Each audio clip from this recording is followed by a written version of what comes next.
เคยบอท่านต้องนั่งพิมพ์ตัวเลขให้เป็นตัวอักษรด้วยมือเช่นตัวเลข 1,234,557 ต้องเขียนเป็นคำว่า 1,234,557 มันบ่เพียงแต่เสียเวลา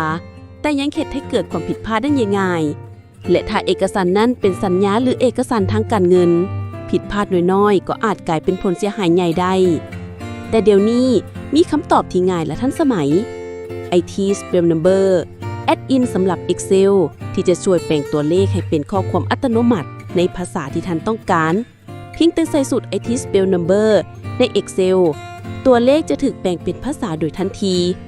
ต้องการภาษาลาวเพียงพิมพ์ IT Spell Number ตัวเลขและ LA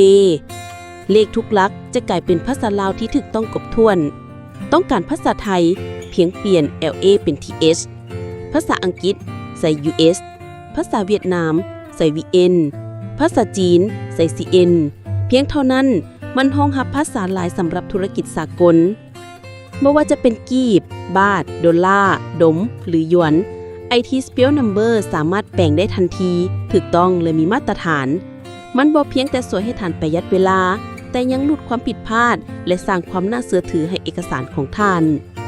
ลองคิดดูเมื่อท่านส่งใบบิลหรือใบสัญญาที่มีตัวเลขแบ่งเป็นภาษาครบถ้วนจะเฮ็ดให้ลูกค้ารู้สึกมั่นใจและเห็นว่าท่านเป็นมืออาชีพขึ้นทันทีใช้ง่ายและบ่ซับซ้อนเพียงพิมพ์ IT Spell Number ทุกอย่างสำเร็จมันเป็นเครื่องมือที่จะช่วยให้ท่านจบเวียกได้ว่องไวแม่นยำและมีมาตรฐานจบการเขียนเอกสารแบบเก่าจบความผิดพลาดที่บ่จำเป็น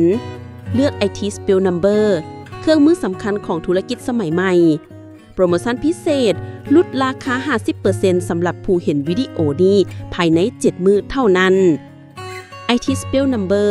จากเลขสู่ภาษาว่องไวน่าเชื่อถือมืออาชีพคู่ช่วยของธุรกิจอย่างแท้จริง